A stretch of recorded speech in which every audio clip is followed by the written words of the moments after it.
We moved back to the UK in 2011, after we basically fled Bolivia following the breakout of its civil unrest just weeks before we would sign a commercialization agreement with the government for our zero-emissions energy-generating technology that we presented to the country's president, his cabinet and a number of VIPs as an audience in collaboration with the elite engineering university EMI. Hey guys, after giving my TEDx talk in Canada, I went into a deep hole of depression and suffered from imposter syndrome, asking myself, what now? Somehow, I found the inspiration within me to write this piece of reflection that probably saved me from falling any deeper.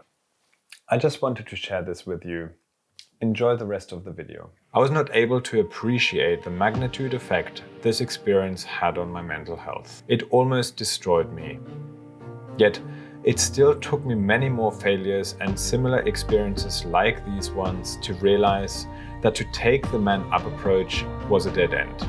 I needed a deep personal transformation, which of course is easily said.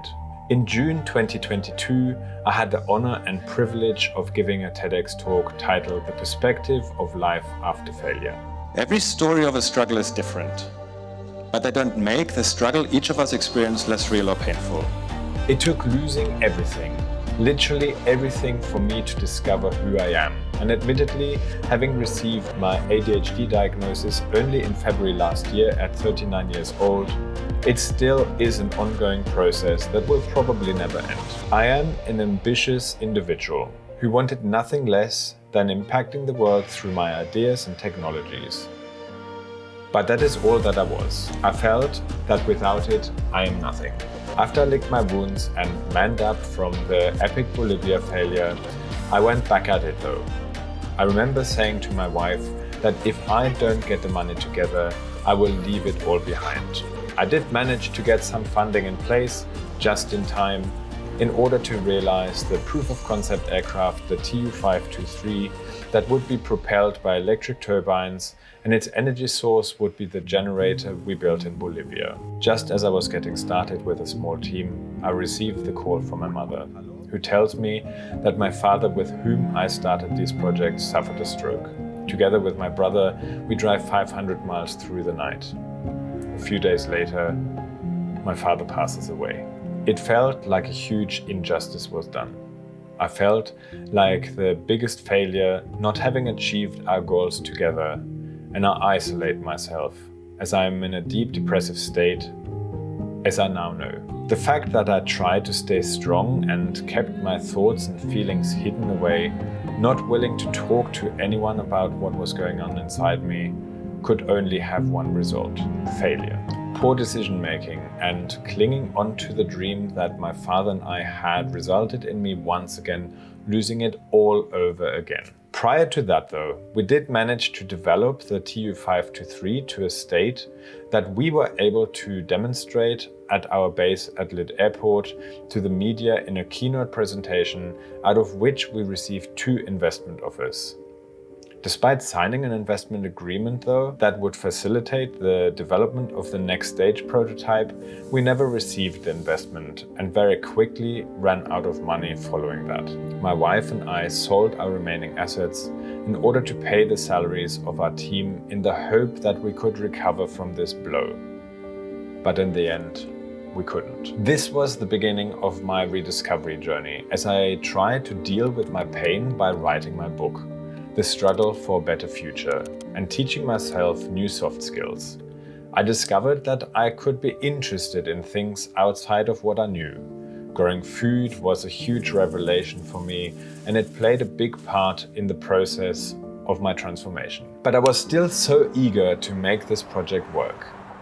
I was never short of ideas, and I believed that if I could demonstrate the effects the lack of infrastructure has on those living in rural areas in developing countries, I would be able to make the importance of my VTOL aircraft and the technology that drive it visible and comprehensible to the world. The TU-523 is designed to facilitate the transportation of shipping containers from A to B without the need for new and expensive infrastructure by identifying its freight, land directly on it and take off vertically again, once the container is connected to the fuselage. Our calculations have demonstrated that the cost of transporting a container using the TU523 would be 25% less, or at least the same cost as the transport by truck, depending on the scenario. A film company affiliated with the BBC was interested in the story, but the lack of funding resulted in any further discussion fizzling out. Which is why I came up with the idea of doing it myself. I had no previous experience in filmmaking and only limited experience in editing. But thankfully, as I was looking for sponsors, I was able to take part in a 5-day editing course in London. However, my campaign attempting to raise additional funding to facilitate the journey from London across Africa with a final destination in Cape Town was once again unsuccessful. My realization: this project needed to die before it could be resurrected again. I needed to be ready to let go of this dream, to be able to answer myself this simple question. Why? Why do I want to realize this project so badly? It took me a few more years until I was able to let this project finally go, as I embarked on a journey with my new skills in video editing. I started a journey on YouTube, where I was able to share my discovery that there is life after failure. It was almost therapeutic talking about my own, but also the challenges we as a family were going through on a weekly basis. But nothing can replace the benefit of working with a therapist, as I have learned. I was able to turn this newfound passion into my work, putting together music videos for the well-known music producer Stuart Epps, who was working with Elton John, Oasis and Robbie Williams, just to name a few. Through Stuart, I was able to work on the Wash Your Hands song written by Mike Reed in March 2020 as we went into our first lockdown that is now used by several schools in the US for educational purposes. It was very rewarding and fun to work on something normal, where I was still able to put my own creativity into, so that I was finally able to let my project rest. Just like many other people, the pandemic did have a massive effect on my mental health once again. We also learned that my now 20-year-old daughter and 5-year-old son are autistic. Learning what that means and trying to accommodate for their needs came as a huge challenge. It was heartbreaking for my wife when I would be the only one allowed to change his clothes, make his breakfast, and carry him. My wife and I participated in several courses teaching us about autism. It was the diagnosis of my children that led to my own ADHD diagnosis. And I couldn't help but analyze the past years. All of a sudden, a lot of things started to make sense. I've discovered that neurodivergent individuals are gifted with a superpower. But just like with everything else, we need to learn how to use it properly. I definitely didn't know how to use mine. So whilst my hyperfocus led to the success in Bolivia, achieving the virtually impossible, it is that same hyperfocus that led to some of my greatest failures. Oh wow, you're still here? So let me finally get to the point of it all. I am back. Well, I want to be at least. While working on these projects with my father, we, just as many others, predicted the scenarios that we are about to face. I don't like talking about doomsday, as I consider myself a rather optimistic person. But that is exactly why I don't want to be inactive, waiting for someone else to solve the problem of the energy crisis, infrastructure crisis, food crisis, poverty crisis, and all the impending crises. If the pandemic has shown us anything, it is that if there's a will, there is a way. As the rollout of the vaccine was extraordinary, without wanting to get political. The TU523 is not the answer to all transportation problems. The RT, our generator, is not the answer to all energy problems. The electric turbines allowing the TU523 to fly are not the answer to electric propulsion. But each of these can be a small contributing factor in making the world a better and safer place again. They can make a small contribution in solving the ever-increasing energy and environmental issues.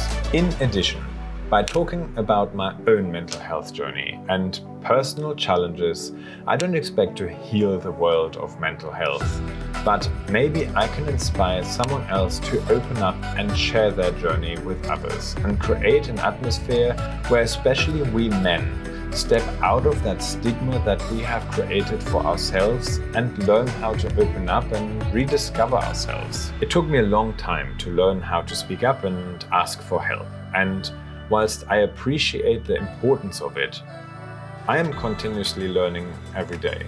The best view comes after the hardest climb.